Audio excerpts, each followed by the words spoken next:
Welcome back to the Second and Short podcast where the entire playbook is open. I'm Josiah. I'm Eli. And I'm in. And again, a reminder, those of you who like to listen to audio only, the link for the Spotify will be in the description. Josie was focusing so Yeah, much. like, She was like I so was- hard. I fumbled the first time we did it, so fumble. Yeah. That's a little rough First there. 2 times. Okay, I had to but get we're on to season 2 of this podcast now. Like, if you fumble, who cares? Just go with Just it. go. Yeah, Just welcome back to they know we're an amateur podcast. They don't have high expectations. Whoa. Immature in the way Whoa. we do things, but we're always right about our takes. Boom. Okay. That's what's up. Awesome. Love it. So, We don't care about your feelings. Yeah. So- Fact. Football's here, Yes. and Tis- neither one of my dogs ran out into the street. So we did. Oh, jeez. We were able to avoid the fiasco from the hypothetical last They're week. playing outside right now, so. Kelly's out there. She'll take care of them. So. But last time the dogs were outside and it was dark, Bear had a little bit of a late night snack of a bunch of bunnies. Mm. Yeah. Scout comes screaming up to the screen door and he's pawing. He probably thought he was next, but Jeez. That's morbid. yeah. Yikes. Football's back. Football's back. Let's go. And we almost were perfect. We almost got 4 good primetime games. Mm-hmm. We were so close. The 49ers and the Jets, a little bit of a dud, but football's football. I'll watch it. Heck yeah. So Love it. I think you have some overreactions for us. I do. Yeah. Which So that seems to be the recurring theme of everything after week 1 I love preseason. overreaction. Let's just overreact to everything. Because if you lost, your season's over. And if you won, you're winning the Super Bowl. So the New England Patriots, congratulations. You're going to win the Super Bowl in 2024. what a blessing. Yeah. Yeah, no, it's overreaction season. I mean, this is the time that everybody loves to be so down on their team if they lost and so high on their team if they won. It's like, I mean, as a Steelers fan, the fact that the Steelers are 1-0 and everybody else in the division is 0-1, that's music to my ears. I love it. And that's an overreaction in and of itself. Because, obviously the AFC North is the toughest division in football. I mean, that seems to be a pretty common sentiment, right? That they're the best division in football, right? And the fact that the Steelers are at the head of it, Well, that's we an were overreaction. talking about it earlier. The Yeah. Steelers are the only team in the division to not score a touchdown. And they're also the only team in the division to get a win. Second highest points for as well in the division. And they didn't even play the worst team out of everyone in their division. The Bengals had the Patriots at home. Yeah, that was rough. So I know Eli is super amped for this. So why don't Yeah, you start you with guys your don't first know overreaction? yet. Look at him. His legs So- bouncing. He's ready. Yeah, for those of you who don't know, Eli's going to say an overreaction or, whatever. And then Hayden, Jesus. Honor. My goodness. Wow. Hayden and I are going to react Listen, to it. I'm the one who just woke up from a nap. I'm the one who's exhausted. You're over here. For real.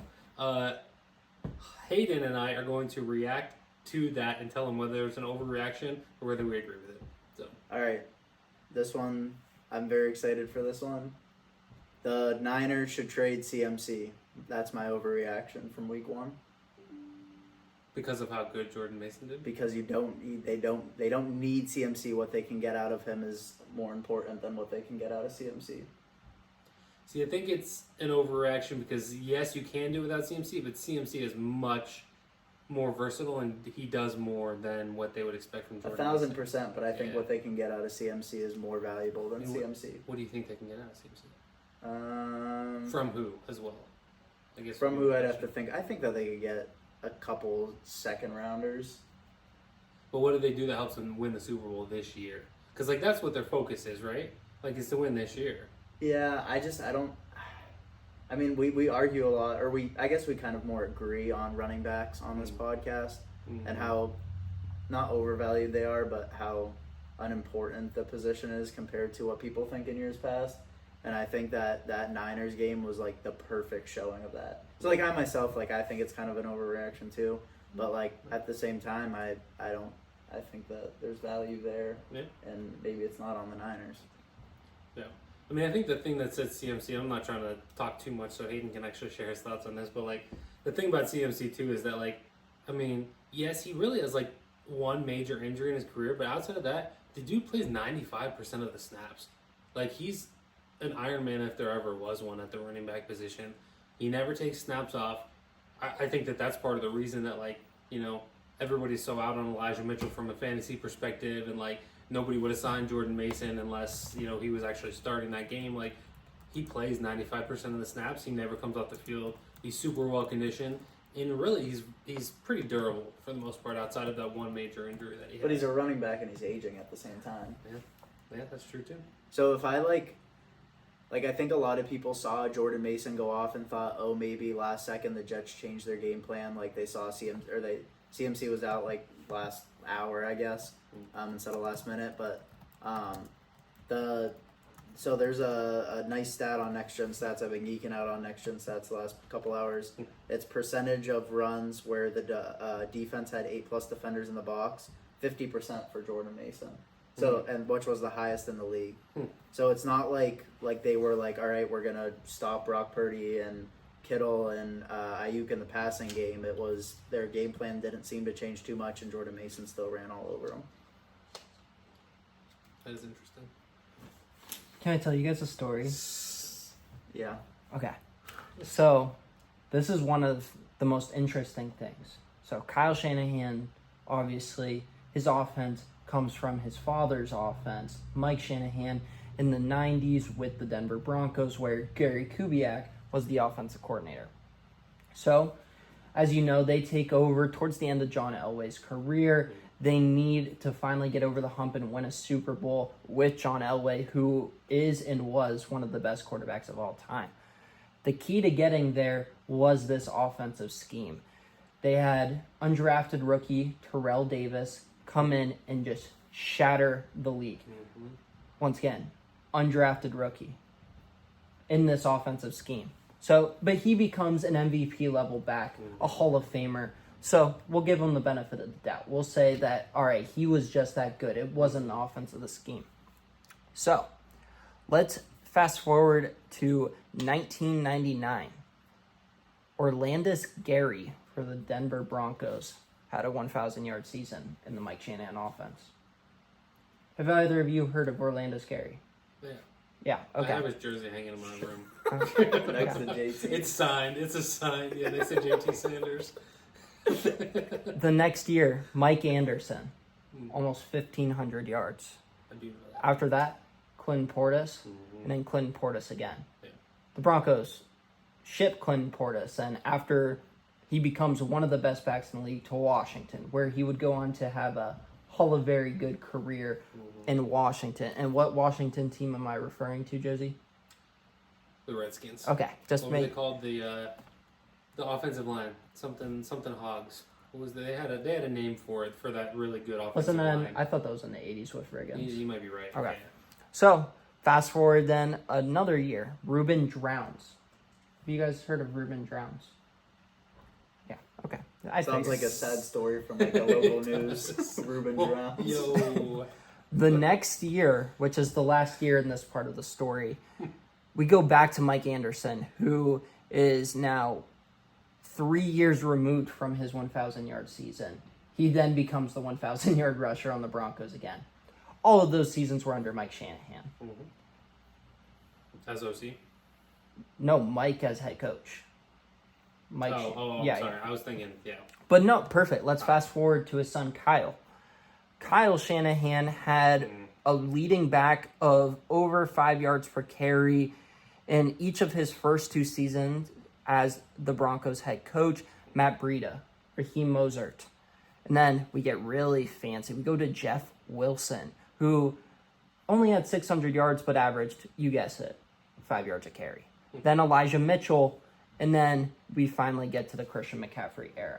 Well, you forgot that in Atlanta, he had Tevin Coleman and Devontae Freeman. and he made Tevin Coleman look like an absolute stud. Yeah. There that year when they went to the Super Bowl. So my long-winded way of saying this is the Shanahan offense is the reason why, or the perfect example of why running backs are so expendable. You can get them anywhere. As long as you trust them to not fumble and hold up and pass protection, pretty much every Power 5 program is churning out at least one NFL prospect of a running back each and every year. So that's the Power 4 now. So gosh knows how many programs that is. And then you add in the few exceptions from the FCS or the non-Power 5, the group of 5 programs. They're churning out running backs as well. So when the 49ers traded for Christian McCaffrey, it was a little bit weird because they were the one team who, all right, it doesn't matter who's in the backfield, we're going to get exceptional production from our running back. The Christian McCaffrey thing is interesting because he's so good as a receiver, and he was made for this Shanahan offense where he was supposed to get them over the hump. So, going back to Eli's initial question, if they should trade him, I think it depends on 2 things. One, the trade value, which in season, you're not going to get anything that's going to help you win a Super Bowl. So for this season, no. And then fast forward to next season, which I think will be his age 29 off season. I don't know how much you're going to get because the 49ers sent a 2nd round pick and change to them a few years ago in a trade. And he's now has even more tread on the tires. He's even older. I don't know if they could even match the compensation that they got in for him. Yeah. No, I mean, I think I agree with basically everything, other than the fact that, like, CMC was a top 5 offensive weapon before he even went to the Niners. And so, yeah, those other guys had 1,000-yard seasons, but none of them were Offensive Player of the Year.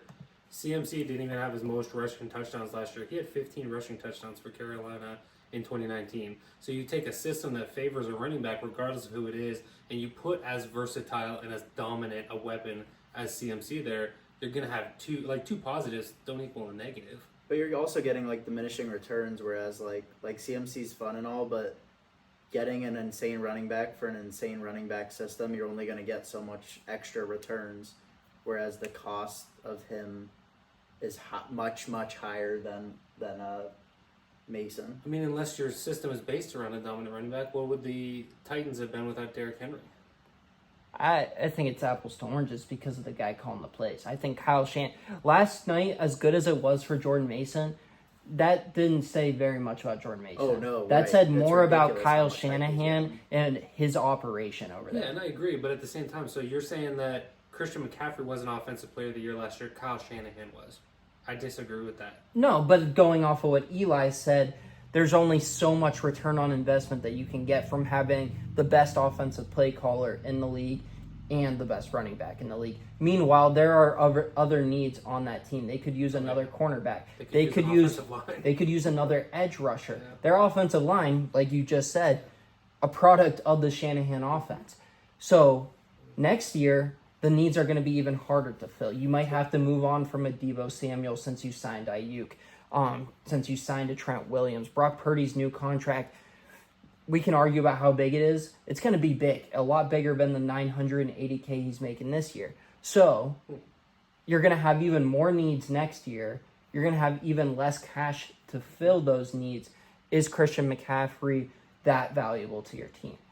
And I don't. They just extended him too. Yeah, That's where I kind of agree with Eli's thought process.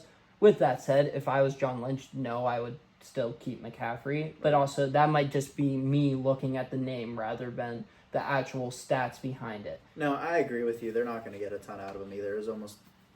I just think that, like you said, I think that was a perfect Jordan Mason, one. like he's gotten a ton of hype, and he should get a ton of hype from a fantasy standpoint. Let's say CMC's out again another week. He should. But as like a running back himself, this wasn't an example, like Hayden said, of Jordan Mason is actually a great running back. It's the point of put a replacement running back in that Shanahan offense, and they're going to do a similar thing. Yeah. Real quick, crazy thought with this. I'm looking at CMC's stats from his career so far. In 2019, the year that I mentioned, he had almost 2,400 yards from scrimmage, and he was 3rd place in Offensive Player of the Year voting. For perspective, he just this past year where he won Offensive Player of the Year, he barely broke 2,000. So it was like almost 400 yards difference. To be fair, the first place was Michael Thomas when he had 149 receptions. Broke the record. That one, obviously. And then Lamar Jackson was up there too.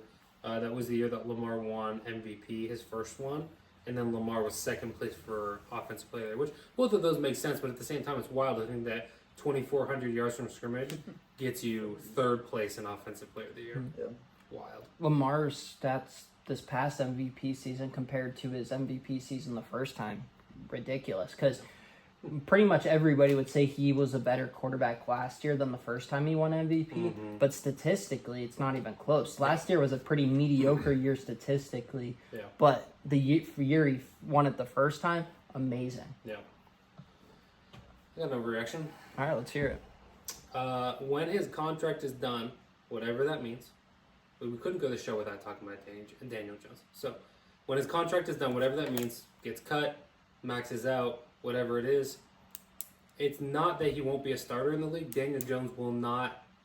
Sorry, it won't be that he will be on a different team. Like, he won't be a starter in the league. He might not even be on a team with how bad he is right now. Correct for two different reasons. So non-overreaction, using the right lingo. First off, the dude has taken on a public beating that at times he has deserved and at other times has just been uncalled for, and it's just New Yorkers being New Yorkers. Yeah. He has the money. Yeah, like what's the point in going to sign for the vet min to go be a backup? Like, XFL quarterback. just disappear off into the sunset with your millions. The second reason, a weird thing happens when we'll call him a franchise quarterback for the sake of this, but not a very good one. But when a franchise quarterback is no longer a franchise quarterback, a decision has to come from both them and then new prospective teams. He's probably better than most backups out there, but is he worth the distraction? If the starter throws a couple of picks and then you have to hear them calling for his name. We saw it with Cam Newton. We've seen it with Colin Kaepernick. And most of the time, the franchise quarterbacks will say, you know what, I have my money. It's not worth putting my body through this. I'll go do something else. Podcast. Yeah. There are a couple examples of other ones. Matt Hasselbeck, Joe Flacco is the really Alex recent Smith. one. Alex Smith. Alex Smith. Yeah. I would say he's a little bit weirder was because he first came overall back from pick. the injury, though. Yeah. Like, he But was pretty much the franchise guy his whole entire run. But I mean, he went from the 49ers to the Chiefs and was the starter with the Chiefs before Patrick Mahomes took over there, and then he went to the Commanders, and then Yeah, but he was the starter. He was the starter for all three of those places. Yeah, that's true. Yeah, But- you're right.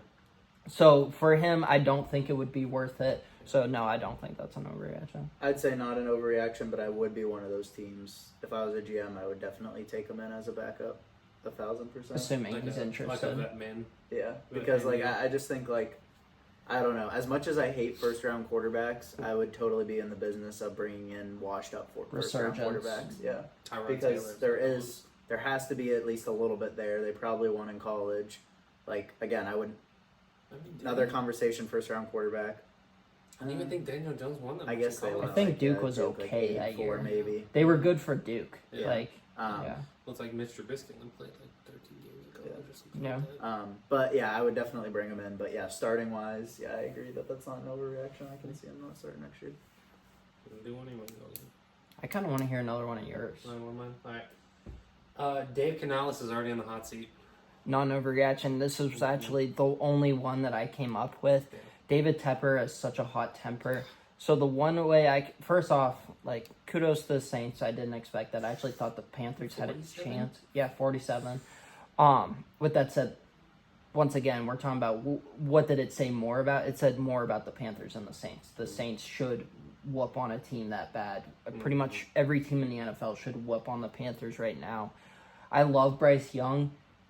It's just a disadvantage athletically. He can't do it.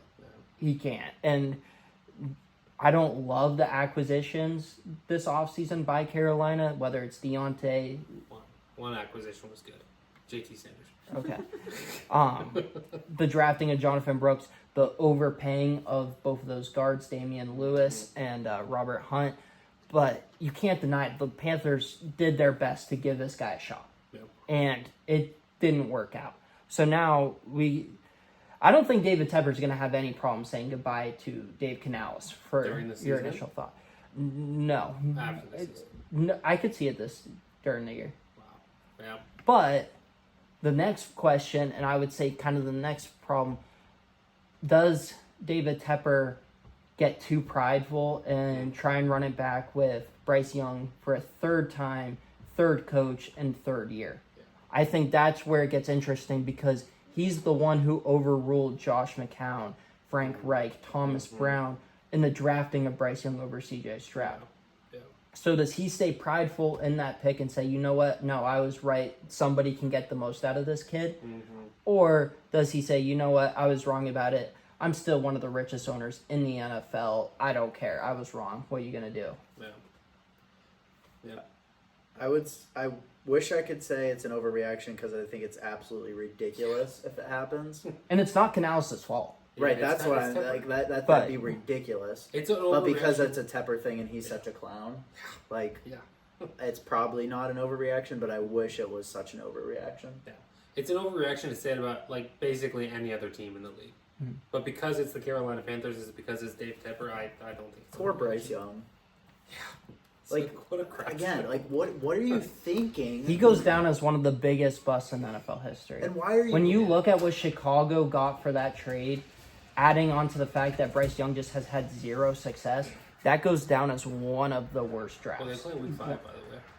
I think it's week 5. The Bears and the Panthers. Bears. Yeah. Caleb Williams might go off for 125 yards that game. Hi, They Scout. go off. The Dogs are making a guest appearance on the Little cameo. podcast. Yep. Oh. Hey, you can see they're not flat, so Yeah, they're not flattened by a vehicle. they didn't die. They didn't get run over by a car. I was able to watch football and still. Hi, Still Bear. enjoy the dog's presence. Yeah. I'm sure you didn't yell at them for barking at all on Sunday. So they were good. I told my mom that morning, I expect excellence out of my dogs. They're not allowed to have a peep at all. She said true story in the Sounds like Bill background. Belichick. And the dogs were good. We made it through the whole entire 1 o'clock window and then a little bit of the 4 o'clock window. And then there was just a little bit of barking, but it was short lived. I can live with it. Yeah. So. But I'm looking at, I don't, Speaking of That's dogs, so loud. yeah, there's no way to talk over that. That is my dogs. That is what I live with when I'm trying to watch a TV show, when I'm trying to watch a game, when I'm trying to do homework. They're just putting as much water in his mouth and then not The All swallowing. Hate episode was last week. Come on, man. I didn't say I He's off hate the that. dogs. Listen, I'll miss that one day when they're gone. Yeah. But it Was will it- be nice to. 2 weeks ago? The All Hate episode? Yeah, 2 weeks ago. Because last week was the prediction. Yeah. Dan Morgan? Is it Dan Morgan or Scott Dan Morgan? I don't love the moves. And I don't know if I can place all the blame on him because David Tepper is definitely stirring the pot in that organization. But I've been pretty loud about the overpaying of the guards in free agency. Brian Burns, they could have gotten 2 first-round picks from him. And granted, he wasn't in charge when that happened, but the Rams were willing to give 2 first-rounders in change for him. They get a second-rounder from the Giants. And I don't know if you guys watched the offseason Hard Knocks, but it kind of seemed like a buddy-buddy deal between him and Joe Shane from their time in Buffalo. Yeah. And then you look at the draft. Like, JT Sanders, I know I give you all the crap possible. He's the only pick where I look at it and I'm like, oh, all right. Xavier Legette at 32. Probably a little bit of a reach. Jonathan Brooks at 46. Especially trading up to 32. You Yeah. traded up one spot to get To it. really, who did they trade up with? Were they scared? Buffalo. So they Buffalo they traded really back thought with Buffalo Kansas was City. going to get him, I guess. And then Buffalo took Keon Coleman. But Jonathan Brooks, he was most people's running back one in the draft, but he wasn't mine. He was coming off of an injury and he hasn't played yet. Trevin Wallace, I don't know if Eli is familiar with his game out of Kentucky, but I'm not familiar with him, and he was an early third-round pick, number 72. And then we get JT Sanders at 101. He dropped on the draft. That's the one value. And then after that, we get a D lineman, a linebacker, and a cornerback, all 3 I've never heard of. So if we're just looking at those top 4 picks, I'm not like, ooh, like that. Those picks don't get me excited for the future either. So I don't. I've been crapping on the Saints, saying that they're the only team who has nothing to look forward to this year, just because what's the long game here? Like, Derek Carr's not all of a sudden going to be able to win a Super Bowl. You're going to be lucky if he can get you close to the playoffs. That seems to have been his ceiling. Dennis Allen, I still think, gets fired. The Panthers, like, yeah, there was a chance that Dave Canales and Bryce Young were able to kindle up some magic. I don't know if you're going to get any of that magic after what we saw week 1. That was bad. I mean, Sorry, Yeah, I'm it's like- rambling No, today. you're My good. D1 yapper is just coming in. And even in garbage time, in a game when the team is up by 44 points, you can't score a single touchdown, even in garbage time at the end of a game. He looked When they're running awful. prevent, they're obviously running prevent the whole fourth quarter to not give up a. Do you remember what Bryce Young's number one attribute? We'll go his top 2 attributes were coming out of the draft. It's fine if you don't. I'll be honest, I didn't watch his career that closely though. And you tell me if this is a wrong analysis, but this was kind of my thought process and seemed to be the scouting population's analysis as well. 1, accuracy. Would you agree with that? High accuracy. His Yeah, accuracy he's a very accurate passer. He had some throws, and granted, I'm not watching the Saints game first off because I wouldn't be caught dead, especially when the Steelers are on. But whenever I flipped to it, he was not accurate. 2 was his escapability, and I'll tell you what, I know he played in the SEC, but there's a reason why the NFL is a different brand of football. He is not fast enough. His arm is not big enough to extend the plays and make a play downfield or with his feet like it was at Alabama. That's what led him to become a Heisman winner. And so his 2 strengths from college coming into the NFL look like weaknesses now in the pro game. That's hard. You have to have something to build off of if you're going to make it in this league. There's not one trait that's redeemable right now about Bryce Young, which stinks because, like Eli said, I like the guy. Yeah. It's just unfair, and it's ridiculous them draft. Again, another story. Again, I'm addicted to some of these charts that is on Next Gen Stats. Looking at Bryce Young's, they actually had him push the ball down the field a good bit. Like usually you see a lot of guys with like 10, 12 throws within 5 yards of the line of scrimmage and a bunch at. Bryce had 1 behind the line of scrimmage, a couple within 5 yards, and he had a good bit above 10. So that also kind of like you see with younger quarterbacks, them really settling them into the game and going with a lot of shorter passes. I don't really understand. I'll be honest, I didn't watch the game either, so maybe it was just they were playing the underneath routes and make them push the ball down the field, but stat picking and looking at the charts, it looks like the game plan. I don't really understand them pushing the ball down the field with Bryce. And I am curious. I guess I should probably do a better job of hosting this podcast, but I would be interesting to see how Baker Mayfield and Geno Smith's passing charts the last couple of years have looked under Dave Canales and see if there's a recurring theme there. But that's on me. I need to do a better job. So that's I will talk to you about stuff like that in the future. But yeah, that was the one overreaction take that I was kind of, because I've been saying it for a while. I think there's a chance everybody, not obviously all 8 of these teams won't fire their coach, but I could see a reality where every coach in the NFC South gets fired and every coach in the NFC East gets fired. And I think my thought process remains the same after seeing 1 week of football. Yeah. Just quickly looking at Baker's charts from last year, it looks like it's a lot of underneath stuff, especially compared to what Bryce had this week. And it is interesting. So Baker had similar strengths coming out of college, the accuracy and then the ability to extend the plays, not necessarily as a runner, but his mobility in the pocket was just elite at Oklahoma. It is interesting. Pittsburgh guy. He's gritty. I Not think, gritty. But also, going off of that, Baker has maybe not athletic ability seems weird because the dude doesn't look like an athlete, but in terms of arm talent and overall athleticism, he is superior to Bryce Young in pretty much every facet. So once again, Baker, even when he was going under his downward spiral, which wasn't even as bad as what it was made out to seem, there was something to build off of. There was something for coaches like Sean McVay in that Thursday night game with the Rams to work off of and build a game plan around. Right now, that's lacking with Bryce Young. There's nothing we can look at and say, yeah, he does this well. We can just zone in on this and try and build a game plan around that. Bama quarterbacks are so hard to evaluate because to the accuracy point, like I think a lot of GMs and a lot of people look at for accuracy yards after catch in college because you can't Ball placement to lead like to the you can't just look at completion percentage because you have freak receivers that are going to be so wide open. But then you also look at yak, and even that's insanely skewed by the receivers that Bryce Young played with. Like if you want to say, all right, we're not looking Waddle, at we're not just going to look at completion percentage because these receivers are freaks. Let's look at yak to get a little better taste. Well, it's still freaks that are leading that as well. Yeah. So I don't know. It's so hard to evaluate Bama quarterbacks. You know who's at this? Before I'll let you guys think of another overreaction. I've seen mixed reviews. I personally thought Aaron Rodgers was money yesterday. I like. Yeah. Don't get me wrong. There was a little bit of rustiness, but between the hard count and between his ball placement, he's still there. He's still that guy. I've never seen somebody be such a magician with the. He's the most talented arm we've seen. Who is it? Probably the second most interesting chart of the week. One being Fields. Oh, Aaron Rodgers had 2 passes to the right side of the middle of the field. And one of them was the Yeah. Allen Lazard touchdown. Yeah. Yeah, Or that's 3, wild. sorry. Yeah, the one downfield. It's just, I don't know. No, and It's that kind of is cool to it. look at. I wonder if that was picking on a corner too. Though Like, that's maybe Sauce's they weren't side. That's following. Sauce's side, right? Well, Sauce is on was his he team. following? Sauce is on his team. Oh. Charvarius Ward is the number 1 corner. I don't know if he was following Lenore, Garrett Lenore. Wilson or not. He did seem to throw a lot at Lenore.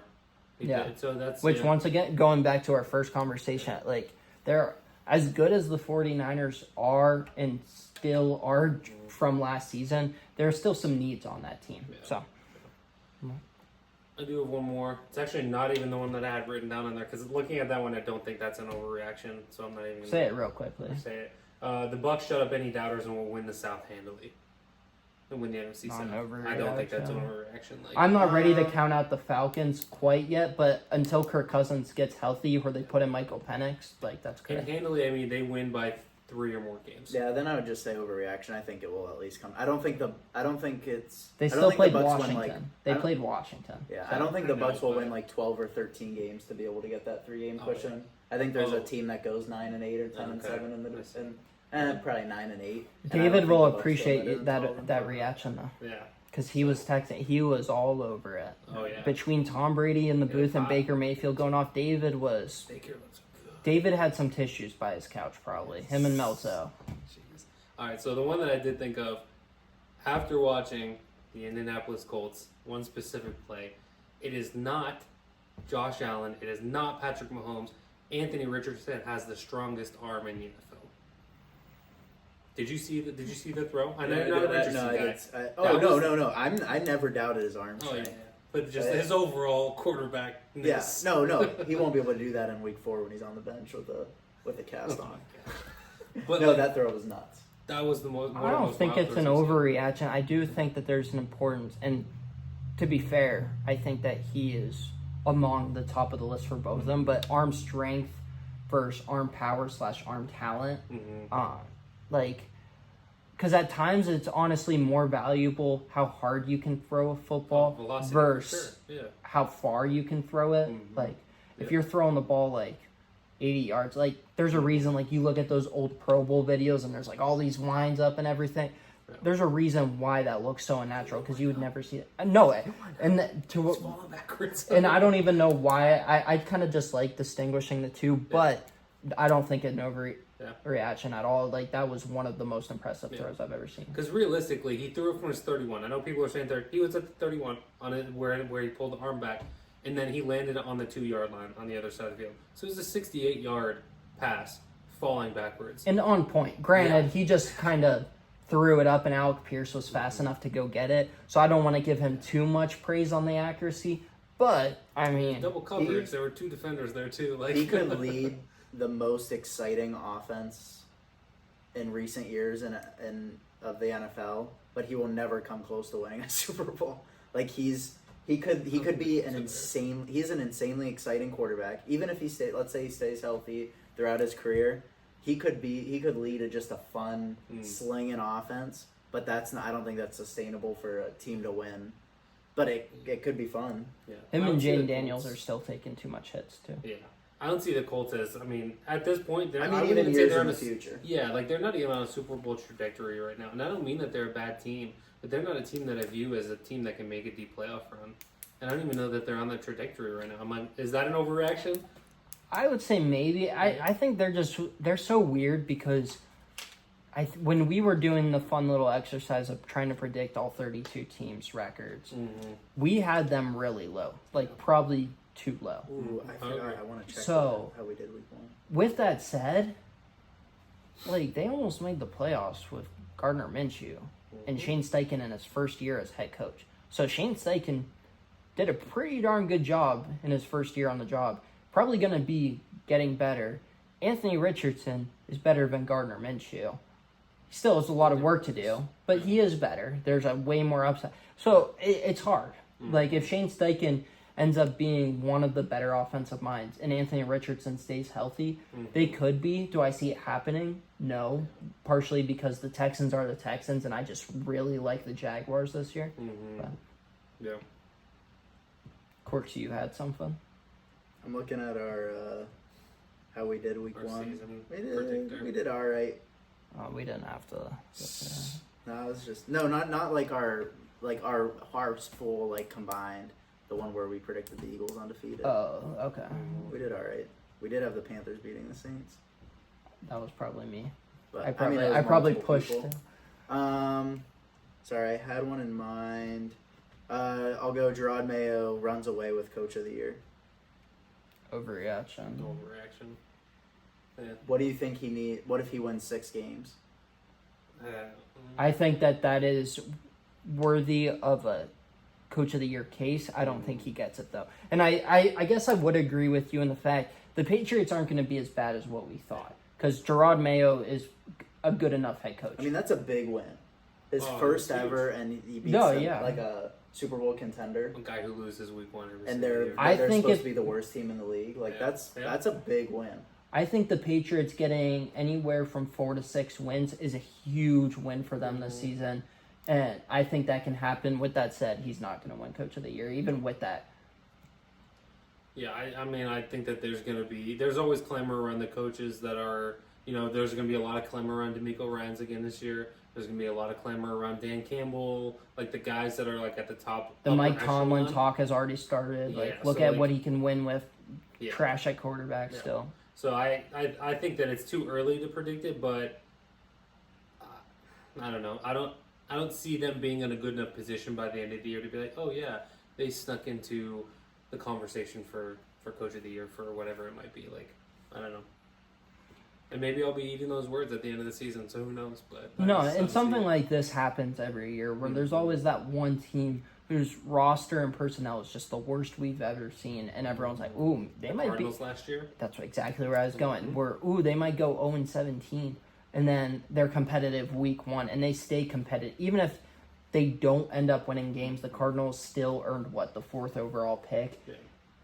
The Cardinals were also one of the hardest teams to beat last year, despite only having 4 wins and not having a talented personnel. You had Josh Dobbs quarterbacking. James Conner was your best player. They still found a way. Yeah. So, Yeah. do you guys have anything else, or do you guys want to go to week 2? Go week 2. That sounds good. Let's do it. You start. Yeah. All right. So I want to talk about the Lions and the Buccaneers, right? They play each other? Yes. Yeah. Yep. Yeah. All right. Good.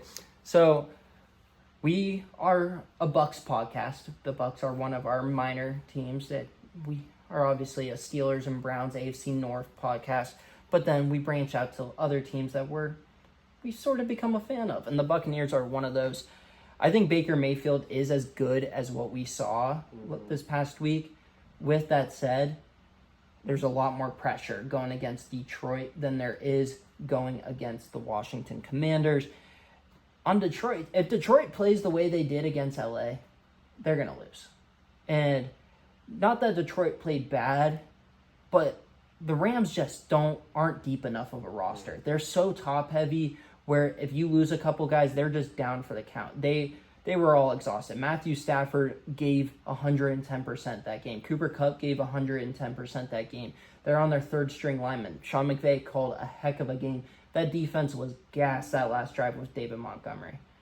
The Buccaneers have a little bit of a more complete roster than the Rams. They might not have the star power that the Rams do, but that is a more complete team, both on the offensive and defensive line specifically, but then also the weapons. DeMarcus Robinson and Tyler Johnson aren't going to be catching meaningful snaps for the Buccaneers. So I think it's going to be kind of a gut check. The Lions, they're a Super Bowl contender. Everyone knows it. But let's see where the Buccaneers are at. Because if the Buccaneers win this game, they're Super Bowl contenders. And I don't think that's an overreaction. I don't know. I really like the Bucks. I agree. This is going to be an exciting game. I don't know. The Lions are they're just fun. So when I was watching Sunday night's game, the first hit with Anzalone. Wait, popping, you were watching Yeah, I the did Sunday watch night the game, first or were half. you watching Penn State's rerun? Penn State rerun was done by the beginning of the Okay. Sunday night No. game. The first hit was Anzalone, I think, right? Popped. Yeah. Sounds right. Yeah. And I, like, right when I saw that play, I was like, I can see that on a Super Bowl highlight tape of, like, the Lions winning it all. And, like, the first play of the year was just, like, hype, crazy loud, and then bang, popped. I think he popped his helmet off. Kyron Williams, I think it was. It was Kyron Williams. I don't know. Maybe he didn't pop his helmet It- off, but he delivered it was a good hit, pop, though, and yeah. it was just like I can see that on a I don't know. It was a very exciting start. This game's gonna be fun. Yeah. Baker looks amazing. I hope Baker continues to look good. But I don't know. I think there's just so much hype with the Lions that again games in Detroit this week as well. It's gonna be tough to beat Detroit in Detroit this year. Yeah. No, I think I don't know. It's tough. I do think that the Buccaneers are going to be very good this season. I just think it's going to be tough to choose against the Lions. Basically any week that they're not going up against like the Chiefs. Yeah. Or I don't know if they play the Cowboys this season or I'm not looking at their schedule right now, so it's tough to say. But like it's gonna be tough not to choose the Lions, especially like just with what we've seen from them. Like if they stay true to what they did last year, where they're running the ball with David Montgomery, they're running the ball with Jahmyr Gibbs, they're passing to the guy who was a ghost in this last game. Like Right? Yeah, Amon-Ra. Amon-Ra didn't do anything in this game. Sam Laporta didn't do anything in this game. They were relied on Jamison Williams, who's very good. Yeah, you and I were right about that one. Yeah, but like they didn't even play to their best receivers in this game, and they still won against a really good Rams team. If I remember correctly, I know we're really high on the Rams. I think you were high on the Rams too, as far as going into the season, like at least somewhat high on them being a decent team, against a really decent Rams team. Yeah. And they didn't even go to their best receivers in this game. Like you didn't even see the full capacity of what they could be because Amon-Ra did nothing, and Sam Laporta did very little. And maybe that's credit to the Rams, but they still got it done even Yeah. with the Rams shutting them down. It's like how do you game plan for them? Because nobody's ever been able to take Amon-Ra out of the game. And it seemed like, the Rams did to an extent, and they still lost. Like it's gonna be tough to choose against the Lions, but I do like the Buccaneers to make this at least a game. So, but I'm gonna call a little audible on what game I'm gonna talk about. I was Okay. kind of picking between a few. I don't think this is yours if it is just on me. Bears Texans. okay. All right, so Sunday night game. I think there's going to be a lot of hype around this game, just with the quarterback matchup. Prime time. We have probably the best quarterback, at least so far, from last year's draft in Stroud versus what's expected to be the best quarterback in this year's draft, the number 1 overall pick. Yeah, we got a little indoor, so we don't got to worry about. I think you missed it. So we don't got to worry about any weather or anything like that affecting. The main reason I'm excited for this game, I don't think it's going to come this game, but I'm going to be excited to watch the Bears throughout because I'm going to be excited when they finally let Caleb Williams start playing around a bit. They didn't really this week. He had no completions beyond like 11 yards this week. Just a few attempts, one bomb deep that was incomplete. So I get them. I don't disagree with them easing him into it. I am excited to see them let loose though with all of the weapons that he has. So each week I'm going to look forward to the Bears game, and with the Texans have some hype, and I also like the Texans over for the first like 4 or 5 weeks. I need them to keep winning. So I still like the Texans in this game, but I think it could be a sneaky fun game. But it also could be extremely boring because they could just hold Caleb back and keep easing him into it. So a lot of variability in this game, which excites me. Yeah, no, I think that'll be an interesting game just because, Caleb Williams was bad this week. Like, it's not even just like, oh, he wasn't good. Like, Caleb Williams was bad in this first game. And here's the thing, like, he's the first rookie quarterback taken number 1 overall to win a week 1 game in 20 years. Like, whatever that stupid stat was that everybody kept saying over and over again. That I feel like every caveat that you put into a new stat when you put it out there is just like, it just makes it more like, all right, this is kind of a dumb stat to put out there. But he was not the reason they won that game. They didn't score a single offensive touchdown. And if it wouldn't have been for that pick 6 at the end of the game, that game probably goes to OT and one of the teams kicks a field goal and maybe wins it, or they end in a tie. That being said, Caleb Williams is taken number 1 overall for a reason. He has a ton of weapons. It was the first game. There's not a lot of continuity.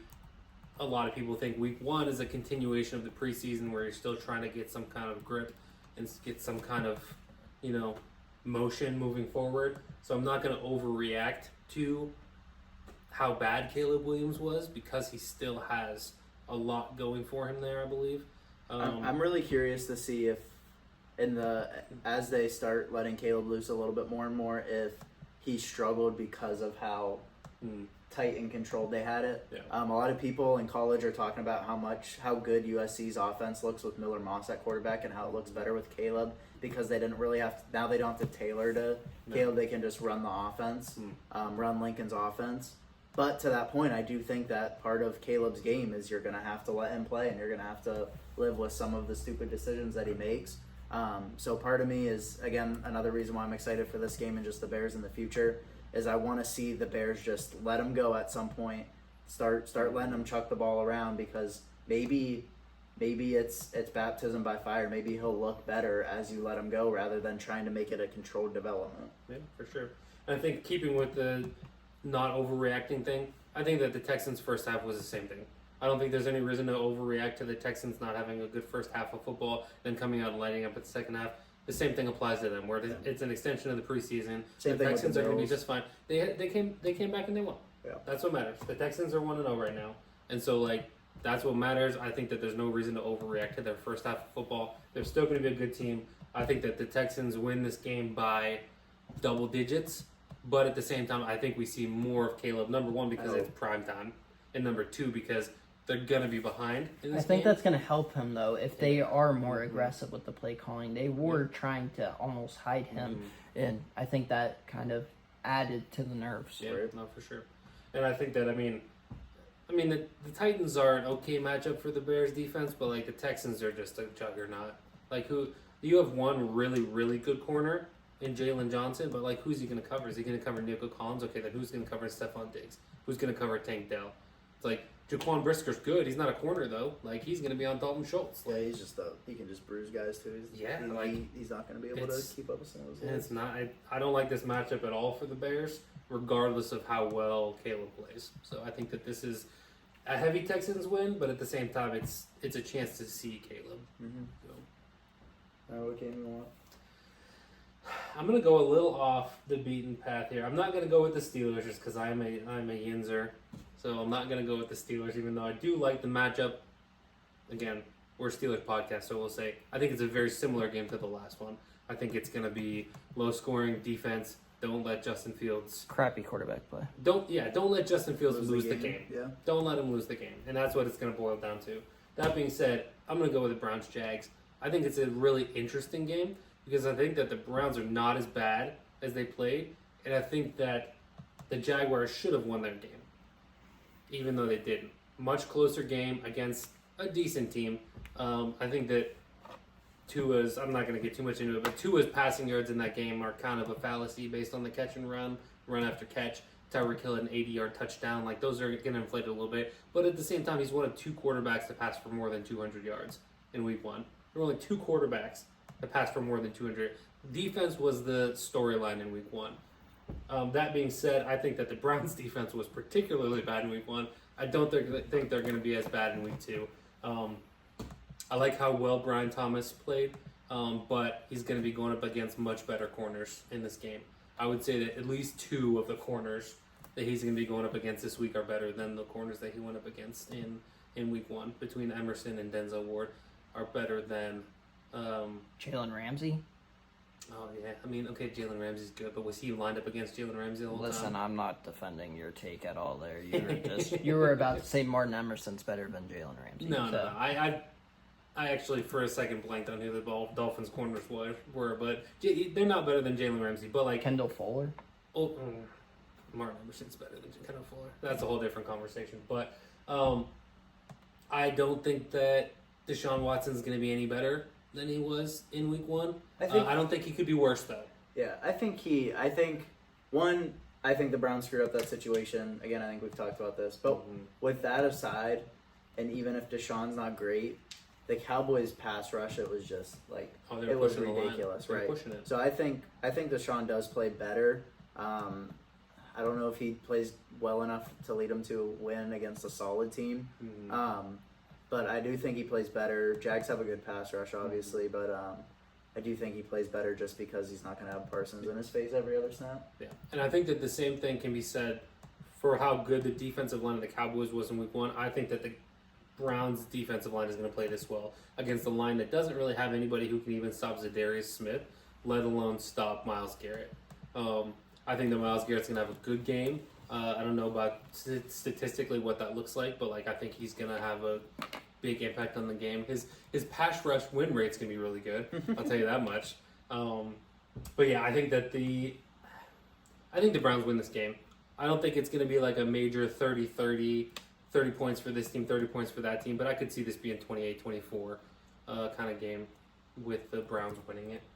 So, thoughts other than Jalen Ramsey? Yeah. No, I agree. I think the Browns are an interesting one, because especially with what happened immediately after the crappy performance, Deshaun getting sued once again, and if this was not one of the cases that Deshaun explicitly wrote out when talking to the NFL and the Browns can void his guarantees for cause. Part of me thinks that this might just be piling on. He's obviously even less popular right now after he has shown that he is not and will never be the top 3 quarterback that he once was. Obviously, if there was even more wrongdoing than what we have seen from him in the past, hopefully justice gets served. But it's just one thing after another with this guy. The Browns could be in such a better spot. Let's say, one, if they would have just kept Baker Mayfield. Let's say you still make the mistake and move on for Baker Mayfield and start fresh. You lost 3 first-round picks, 3 low draft picks, and then all that money that could have been spent on other players. So ridiculous. And we were still talking about this team as having one of the best rosters in the NFL headed into the season. Yeah. And I forget which one of you said it, but I don't think they're as bad as what we saw from this past week. I think Dallas is maybe a little bit better than what I was giving them credit for. With that said, I still don't see that there's any path for this team to get to the Super Bowl. So maybe that's an overreaction just off of 1 week. But Jameis Winston, and I've been a Jameis defender for a few years now, is an objectively better quarterback than Deshaun Watson. Joe Flacco last year was an objectively better quarterback than Deshaun Watson. And just this is actually the next point I was going to make, and it's interesting that you said Flacco there. They did play last year, Jacksonville and the Browns ended up beating Jacksonville 31-27, but Flacco threw for 311 yards. 91 of those to the leading receiver is David Njoku. It's like Deshaun Watson's not passed for 311 yards this week. And so, realistically, okay, maybe the Jags do have a chance to win this game. But I don't know. We'll just have to wait and see. Yeah, I think the Jags have a very good shot. Yeah. Yeah, I don't know. It'd be almost a fun simulation to go back and say, hey, what if the Browns didn't make this trade? Let's draft for them. There's so many assets. That would be nice. 6 total picks. And just kind of play it out and say, what would the Browns roster be if they didn't do that trade? Yeah, that would be interesting. Josie, can you toss me that football? Yeah. What are you guys looking forward to in week 2?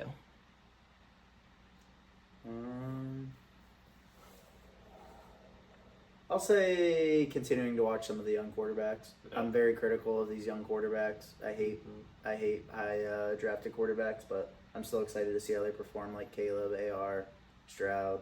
There's just so many the past couple of years, Richardson, that it'll be interesting to see their development. And, of course, hopefully the Eagles stay undefeated. Yeah. Mr. Ains. Yeah, I like, obviously I'm going to watch every Steelers game that's out there, right? Because I'm a Steelers fan. I like it when the Steelers don't play in the 1 o'clock window because it makes it a lot more interesting for me. I'm not a red zone guy, but it makes it a lot more interesting for me, and I stay involved with the other games more. And that's obviously the busiest window. So I like that the Steelers are playing at 4:25 because I feel like I'm going to be more invested in the games at the 1 o'clock window as opposed to being hyper focused on one. So That's a good point. You know what I'm looking forward to?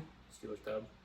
Sports gambling. The Second and Short podcast has kicked off new gambling segments. Stay tuned on TikTok and Instagram for those. Naples and Josie going to be heading that. Me and Eli might sprinkle something here or there. Cooper is not gambling at all, despite what he might think, because he is under the age of 21 years old, and that is illegal in all 50 states, especially Pennsylvania. This has been the Second and Short podcast. We'll see you next time.